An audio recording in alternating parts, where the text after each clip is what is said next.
My boyfriend, let's call him Isaac, has his own podcast. It's finally starting to blow up a little. Due to privacy and me quite literally being on a few of the episodes, I'm not naming the talk show/podcast. He's nowhere near famous, but he's finally starting to be recognized.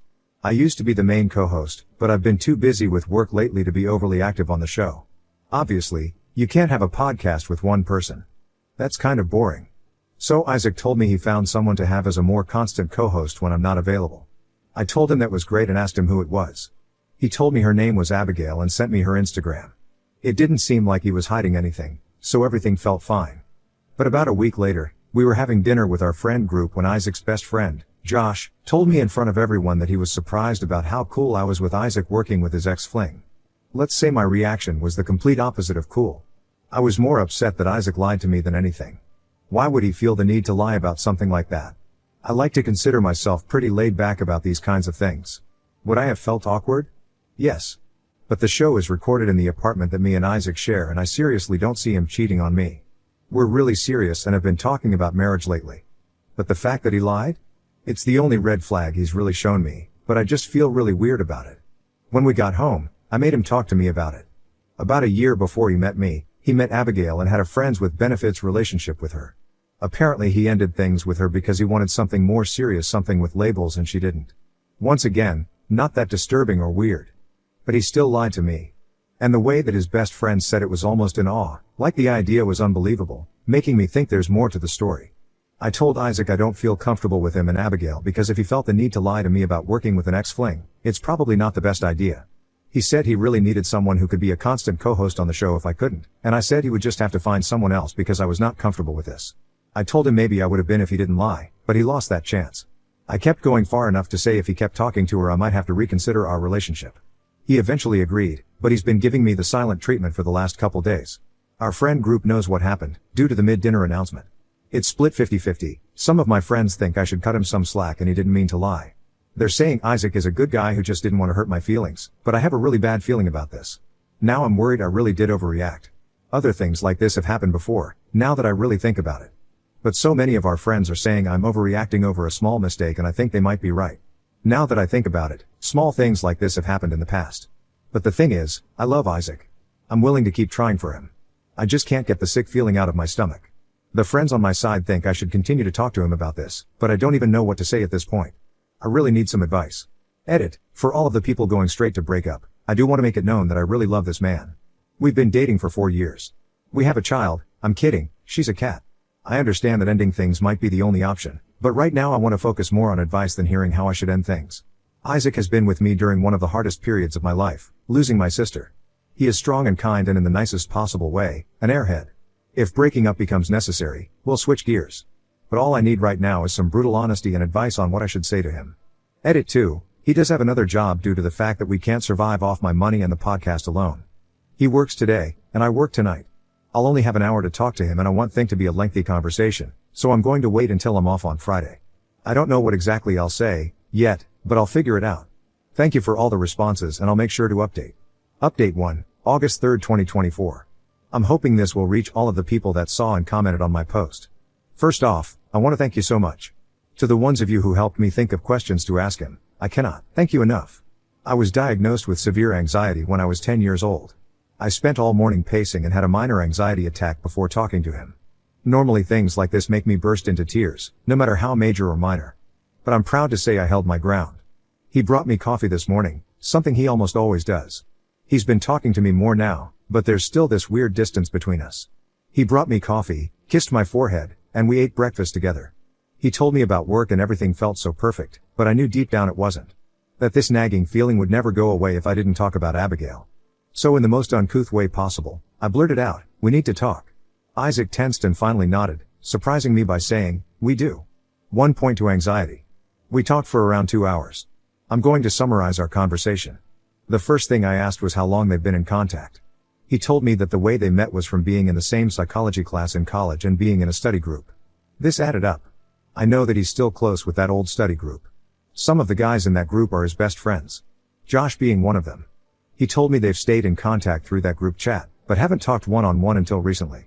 The second thing I asked was why the hell didn't he tell me? I teared up a little asking him and he immediately started profusely apologizing. I told him that it hurt to hear it from Josh and not him. He said, and I quote, "I didn't think it was a big deal. I know it's stupid, but I just didn't think about it." He told me that they aren't the best of friends and she just seemed like a good replacement for me until I could be more active again. I asked why he wanted her and why she was the first thought, and he explained how he wanted to do more topics revolving around college life / classes and study tactics, and she would be a good person to do that with since she was a part of his life during that stage. He told me that he loves me and he never meant to hurt me. He admitted that he knew it might make me uncomfortable, so he chose not to tell me because he knows how much I tend to spiral due to my anxiety. I got frustrated and told him that wasn't his choice to make. He agreed with me and told me he was sorry and he won't do it again. He added that Abigail will never have to come on the podcast, and he never wants to purposefully make me uncomfortable. I agreed, saying I didn't want her on the podcast. Then the tables turned a little. I thought this was going so great, we were in agreement and everything seemed fine. I had a little bit of closure and he seemed content. But then he asked me something I couldn't have guessed. "There's something else." She sent me nudes. What the fuck? I felt my heart break a little and asked how he responded. He showed me the messages. They were 2 fucking days old. He responded with a single message, "I'm flattered, but I have a girlfriend." Yet he didn't block her. I demanded he cut contact with her and he argued, saying it would make it awkward for his friend group. I argued that I was his fucking girlfriend and yeah, the situation was awkward. I asked him how he would react if Josh sent me nudes, and they got to him. He admitted that he'd cut him off and expect me to do the same. He nodded and agreed to block her. I watched him block and delete her contact. I still didn't feel content. He saw those messages 2 days ago and didn't tell me. That was my breaking point. I basically said, maybe honesty isn't as important to you as it is to me, but if one of your friends sent me nudes I would tell you within minutes. I kept going and started crying, and he did too. He kept apologizing and saying that he hadn't brought it up to me because he felt like I was avoiding him and he wanted to wait until he knew I was ready to talk. Which felt like bullshit because he was giving me the silent treatment. I wasn't considering breaking up in my last post, but now? I don't know. I know this wasn't the update you guys wanted, and I promise there will be another one. I told him that I needed space, and I'm someone who's rare to set my boundaries until I'm really upset. He apologized and tried to hold me, but I stepped back. I'm writing this from my best friend's place. I'm over at her house right now staying the night. I told Isaac we can talk again in a couple days, but right now I need to think things through. The thing is, he cried when I started talking about ending things. Isaac doesn't cry. The only time I've ever seen him cry in our entire 4-year-long relationship was when his mom died. He loves me, I know he does. But I feel so lied to. Maybe I'm overreacting, but right now I just feel betrayed. I'm sorry, and I know this wasn't the update you all wanted. But thank you to all of you. If you want to give me advice, please do. I don't know where to go next and I still have questions I want to ask him. I'm okay with answering questions too. I'll try to update if something else happens, good or bad. And if anyone's curious, yes, I brought our cat with me. Update 2, August 27, 2024. Sorry it's been so long since I've posted. A lot has happened, and I'm honestly not sure where to start, but I'll start with this. We broke up. I ended up contacting Abigail. Some comments thought it might be smart, so I reached out to her over Instagram and asked for her side of the story. She had no idea who I was at first. She then seemed very surprised I was contacting her. She realized who I was from the little Isaac told her, but according to her, he said we started dating last month, not 4 years ago. This information really confused me, and I needed to know more. We met up for coffee and she filled me in that they've been hooking up every once in a while, in her words maybe once or twice every 6 months for years. She started crying and hugged me while she apologized, saying she had no idea I'd been his girlfriend for so long. So apparently, their FWB relationship never ended and he had been cheating on me the entire time we had been together. She assured me they had been safe and I shouldn't have anything, but in all honesty, I kind of blanked out. I was with this man for 4 years. I don't blame her in the slightest. I think she wants to keep in contact, but right now it's too painful to talk to her. It's not her fault, it's purely Isaac's, but I just can't deal with anything that is remotely connected to him right now. I'm so confused on whether Josh knew this or not, but I feel like he wouldn't have said anything that night at dinner if he did. I'm so sorry this update took so long. I broke up with Isaac over text, classy, I know, and told him my best friend would stop by to collect his things. I also bought our cat, and said that I'd like to keep her. He protested on the breakup, saying we could get couples therapy, but I said there was nothing that could fix 4 years of lying. Right now I'm living with my best friend and we're having some serious girl time. I'm in shreds, but I know that this was for the best and it would have hurt more to stay. Sorry again for the late update and thank you all for your advice. Sorry for the repost. It got taken down and I still want advice and thoughts. Update 3, August 28, 2024.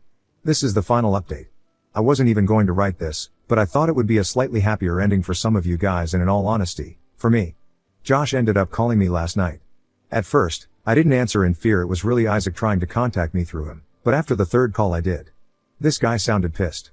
The first thing he said was, "Name, I am so fucking sorry." He didn't give me any room to speak before going on this tangent on what a shitty guy Isaac is and how he can't believe he was best friends with a guy like that for so long.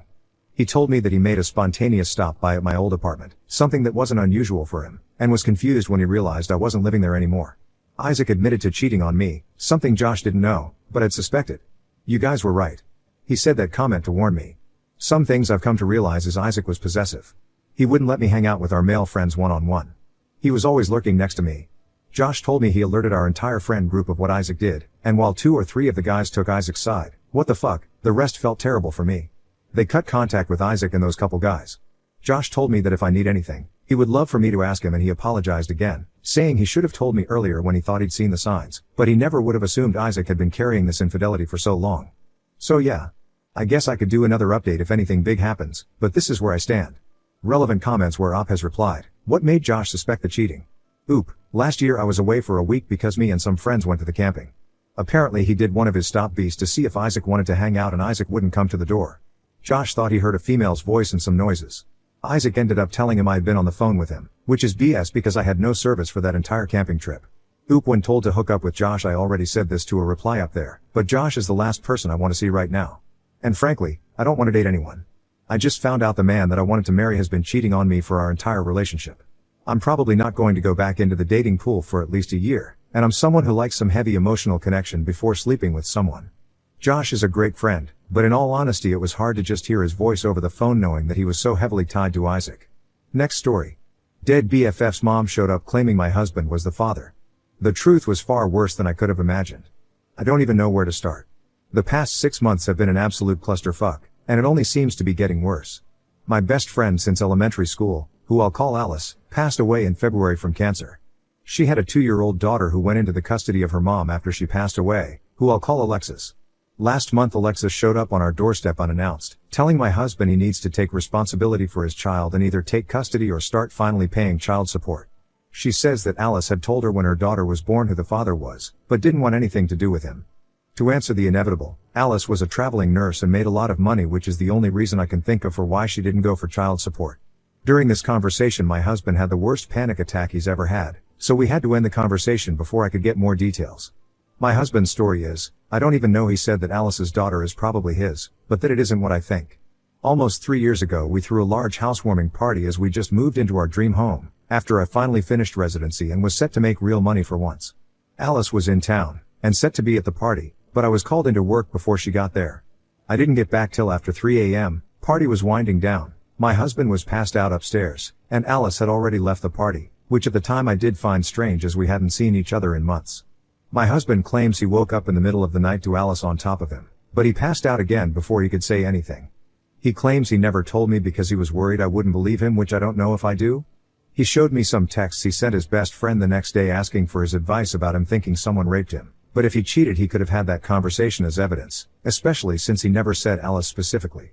Ever since the party he has been very distant with Alice, and after she had her daughter he would even find excuses not to be around the house when she would visit at all.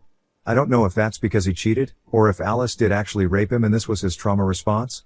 Honestly, I don't know what to do. I've known Alice since we were children and she had never come across as that kind of person. But I've also known my husband for over a decade and he's not once ever given the inclination of a cheater. He's an attractive guy and I've seen the looks he gets at the gym and he's never even given more than a glance. What the hell should I do? How do I figure out what the truth is here when Alice isn't even around to defend herself? She never even implied she liked my husband, let alone want to sleep with him. I told my husband he needs to get a DNA test before anything is decided on the child's part, but in the meantime he needs to move out while I think about what I'm going to do here. Additional info, Oop responds to Alice's behaviors when visiting her at home and if Alice would tell her about the affair. Oop, not that I noticed. She'd always been at least a little standoffish towards him as she thought I could do better. The first time she visited after she gave birth, she asked where he was since he wasn't home, for the first time, but she never asked again after that. I hadn't thought about that actually, thank you. That's a good point. She always thought I could do better than him, so if it was an affair you'd think she would have told me on her deathbed at least. Oop on if her husband drinks or not. Oop, not at all. He rarely drinks, and generally only at parties which at our ages are few and far between. He works a tough and stressful job so I figured once he was buzzed he laid down and fell asleep, not that he had drank more than normal or anything like that. Did Alice ever name the father of her baby? Oop, she told me it was a man she met while in another state for work. Short-term fling. Willicious. Wait, I get that you need to process all this, but you've told the potential victim of sexual assault that he needs to leave his home, his safe place, and you, his safe person. I think you've jumped the gun a bit here and shunned your life mate who may have been raped. Oop, yes, I'm starting to realize I've made a terrible mistake. Update, August 12, 2024. After talking with you, I've come to the realization that my husband is being truthful. My best friend raped him. Several people pointed out that with Alice not liking my husband, if it was an affair, she would have told me when she was dying, if only to separate us. You're absolutely right. I was there, in the room while she passed. I held her hands for days, we talked about so much. If it was just an affair, she would have told me. But if she raped my husband, she wouldn't have said a word. That's the type of thing horrible people take to the grave. I've also come to the realization that I made a terrible mistake asking my husband to leave for a few days while I gather my thoughts. Not to make excuses, but losing my best friend to cancer, a long cancer fight at that, was brutal. To say that I was devastated wouldn't do it justice. That it happened only 6 months ago, I'm still feeling it every day. So to have this thrown on me? It's like I'm losing her all over again. Either she betrayed me, and fucked my husband. Or she betrayed me and raped my husband. Not only have I lost her, but now I've lost the good memories, an entire lifetime's worth. It was impossible for me to look at him and not also see her, and be struck with the horror and realization of that loss all over again. I felt I needed to be able to break down, grieve, and think without the fresh wave of loss I got every time I saw him. It was wrong of me to ask him to leave, you're right though, and as of a few minutes ago I've righted this wrong. I called my husband, I apologized, told him I believe him, and begged him to come home. He'll be here in half an hour at most, and I'm going to support my husband the way I know he would have supported me. I've been an off and on Reddit user for several years, and sometimes the advice given like these can be a bit hit or miss, but today you guys did good. You've helped me realize not only that I was wrong, and being stupid at that, but that I was hurting the person that needed me the most. I was selfish. I have no idea what we're going to do as far as the potential daughter is concerned, but I can assure you we'll deal with it together. It's going to take a lot of time, and probably a lot of therapy, to grieve this new loss. I feel numb now, as though I'll never cry again. My best friend raped my husband, which means she was no friend of mine. She flaunted it, coming to my house, sitting with me, and gabbing. She brought her child here, trying to rub it in his face, right in front of me. She tortured the man I loved, and I was an unknowing party to it. I feel sick to my stomach over how many times she came over, just to hold it over him. I'm honestly at a loss on how to make that up to him. If you all have any ideas, please feel free to give them to me. I think I'll need all the help I can get. Tomorrow I'm going to take a leave of absence from work, just until we can figure out our next steps, and we can get our heads on straight. Thank you everyone.